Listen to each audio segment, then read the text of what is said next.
Shalom, selamat pagi anak-anak sekalian. Berjumpa kembali bersama saya, Miss Jeti Sinambela. Nah, kali ini kita akan melanjutkan pembelajaran kita, yaitu tentang transformasi geometri. Ya, apa itu transformasi geometri? Nah, kita perhatikan bersama ya. Transformasi geometri merupakan salah satu cabang geometri yang membahas perubahan letak atau bentuk ya. Ingat ya, garis bawahi perubahan letak atau bentuk suatu objek geometri sebagai akibat pergeseran, pencerminan, perputaran, perubahan skala atau peregangan. Nah, jadi dalam transformasi geometri ini nanti ada beberapa subbab yang akan kita bahas, yaitu jenis-jenis dari transformasi ya. Ada refleksi, ada translasi, rotasi, dan dilatasi. Tapi untuk pertemuan hari ini kita membahas yang pertama, yaitu refleksi. Nah, apa itu refleksi? Refleksi itu sama dengan pencerminan ya. Refleksi sama dengan pencerminan. Jadi kalian semua pasti pernah bercermin ya. Ketika kita bercermin, apa yang nampak hasilnya kita lihat ya. Nah, kalau kita bercermin, apakah mungkin bayangan kita itu atau hasil pencerminan kita itu jadi terbalik? Nah, pasti nggak mungkin ya. Nah, atau mungkin ketika kita bercermin, apakah bayangan kita itu semakin kecil? Itu juga nggak mungkin. Nah, kemudian yang selanjutnya, apakah ketika kita bercermin, bayangan kita berubah drastis? Nah, apalagi nih, makin nggak mungkin gitu ya. Jadi, kalau kita bercermin, apa yang kita cerminkan, ya hasilnya sama juga. Manusia bercermin, ya hasilnya manusia gitu ya. Si A bercermin, ya hasilnya si A juga gitu. Nah, jadi dalam geometri atau transformasi geometri kita akan mengetahui sifat-sifat dari refleksi atau pencerminan itu. Nah, kita perhatikan di sini ada koordinat kartesius ya dengan sumbu x dan sumbu y. Kemudian ada bidang segitiga yang pertama ya, ini yang kita cerminkan terhadap sumbu y ya. Jadi kita misalkan cerminnya itu adalah si sumbu y atau garis yang vertikal. Maka hasil pencerminannya adalah bangun yang kedua, segitiga yang kedua. Nah, dari sini bisa kita lihat sifat-sifatnya bahwa yang pertama, bangun pertama kongruen dengan bayangannya, yaitu bangun kedua. Nah, arti kongruen itu yaitu sama dan sebangun. Ukurannya sama, bentuknya juga sama ya. Jadi kalau kalian lihat bangun yang pertama dengan yang kedua, bentuknya sama, ukurannya juga sama. Itu dia kalau pencerminan. Nah, sifat yang kedua, jarak setiap titik pada bangun pertama ke cermin sama dengan jarak setiap titik bayangannya ke cermin. Jadi, kamu perhatikan ini tanda panahnya.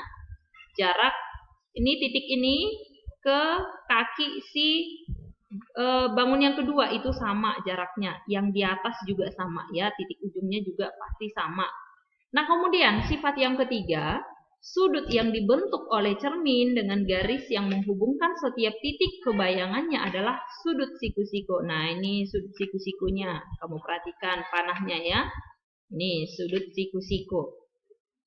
Nah, bagaimana untuk contohnya? Nah, kita perhatikan contohnya supaya lebih gampang. Namun sebelumnya kita harus tahu dulu yang biasanya kita pakai sebagai cermin itu dalam transformasi geometri apa?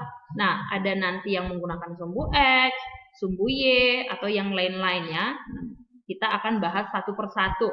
Nah, yang pertama kita bahas dulu tentang terhadap sumbu X. Bagaimana hasil pencerminan kalau sumbu X-nya kita jadikan sebagai cermin ya. Sumbu X berarti garis yang horizontal. Ya, sumbu X-nya berarti garis yang horizontal. Nah, di sini ada titik P yaitu A, A. Kenapa A, A? Karena ini X-nya A, Y-nya juga A ya, maka ini P-nya, titik P-nya adalah A, A, titik koordinatnya. Kalau kita cerminkan terhadap sumbu X, berarti cerminnya kita buat si sumbu X ya. Ini garis yang merah kamu perhatikan baik-baik ya. Kalau ini kita cerminkan, maka hasilnya di mana? Nah, ini dia P aksen. Jadi P aksen itu atau bayangan itu biasanya disimbolkan dengan aksennya ya, ada titik di atas ya. Menghasilkan A, min A ya, Y-nya jadi ke bawah. Y-nya jadi berubah tanda ya, Y-nya berubah tanda. X-nya tetap ya, A ke A dengan min A. Jadi bisa kita rumuskan bahwa P X, Y itu nanti bayangannya menghasilkan X, min Y. Ya ingat, kalau dicerminkan terhadap sumbu X, maka bayangannya atau hasil pencerminannya adalah Y-nya berubah tanda. X-nya tetap, Y-nya berubah tanda. Ya, untuk contohnya, perhatikan. Diketahui segitiga ABC ya dengan titik koordinatnya, titik A-nya 2,0, titik B-nya 0,-5 dan titik C-nya min 3,1. Kita mau menentukan koordinat bayangan terhadap sumbu X. Nah, ingat, kalau suatu titik dicerminkan, maka hasilnya titik juga ya. Kalau garis yang kita cerminkan, hasilnya garis juga. Kalau dia lingkaran kita cerminkan, ya hasilnya lingkaran juga. Ya, sama seperti kita bercermin, ya hasilnya kita juga gitu ya. Nah, untuk pembahasannya kita perhatikan tadi yang pertama titik A-nya 2,0, maka hasil cerminannya tadi X, min Y. Berarti nolnya berubah ya.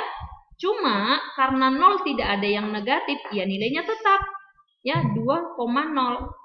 Kemudian untuk titik B 0,-5.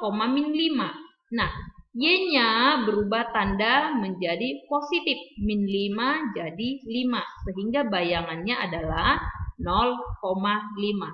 Kemudian untuk yang terakhir titik C-nya min 3,1, maka bayangannya adalah min 3, min 1. Nah, jadi nanti boleh kamu gambarkan bagaimana hasilnya, apakah sama gambarnya dengan titiknya ya kalau kita menggunakan rumus.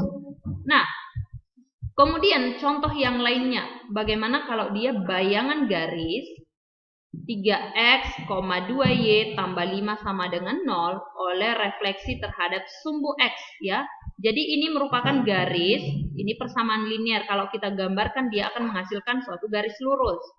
Garis kita cerminkan, maka hasil pencerminannya atau bayangannya juga merupakan garis. Untuk penyelesaiannya tetap kita ingat yang tadi. X-nya tetap X, Y-nya berubah tanda jadi min Y. Ya, maka setelah kita peroleh X dan Y-nya, kita substitusi ke persamaan awalnya. Persamaan awalnya tadi 3X kurang 2Y tambah 5 sama dengan 0. Kita ganti X-nya dengan X aksen. Ya, kemudian Y-nya dengan min Y aksen. Nah, seperti ini dia. Min 2 kali min Y. Min kali min ya, jadi positif. Berarti 3X aksen tambah 2Y aksen tambah 5 sama dengan 0. Nah, sehingga hasil bayangannya adalah 3X tambah 2Y tambah 5 sama dengan 0. Jadi kamu biasakan kalau dia sudah hasil akhirnya, kamu gak perlu tulis lagi aksen-aksennya. Ya, itu hanya menandakan bahwa itulah yang menjadi bayangan ya. Kemudian kalau dia terhadap sumbu Y bagaimana? Nah, sama. Kalau dia tadi terhadap sumbu X ya, Y-nya berubah tanda. Kalau terhadap sumbu Y, maka X-nya yang berubah tanda. Nah, contohnya kita perhatikan. Ini sekarang bayangannya adalah garis Y atau garis vertikal. Di sini ada titiknya, yaitu titik P dengan A, maka bayangannya adalah min A, ya. Jadi X-nya berubah tanda, Y-nya tetap. Jadi ini kebalikan dari pencerminan terhadap sumbu X ya. Nah, maka bisa kita rumuskan P X, Y, hasil bayangannya atau pencerminannya adalah min X, Y. Nah, untuk lebih jelasnya kita perhatikan nih contohnya. Ya, ini ada sebuah kurva Y sama dengan X kuadrat kurang X. Maka hasil pencerminannya terhadap sumbu Y. Ya, kalau dia terhadap sumbu Y, lagi-lagi seperti yang tadi, X-nya sama dengan min X, dia berubah tanda, Y-nya tetap. Berarti kita substitusi ke persamaan awalnya, yaitu Y sama dengan X kuadrat kurang X. Y-nya tetap Y aksen, X-nya jadi min X aksen, ya. Min X aksen kuadrat, min X, min dikuadratkan, hasilnya positif, makanya dia jadi X aksen kuadrat, ya. Kemudian min kali min X, berarti jadi positif X. Sehingga hasil bayangannya adalah Y sama dengan X kuadrat ditambah X. Nah, jadi demikian kalau pencerminan terhadap sumbu X dan terhadap sumbu Y. Untuk pencerminan yang lainnya, kita akan bahas nanti di pertemuan selanjutnya, ya. Nah, demikian pertemuan kita hari ini. Tetap semangat belajar dan tetap jaga kesehatan. Shalom.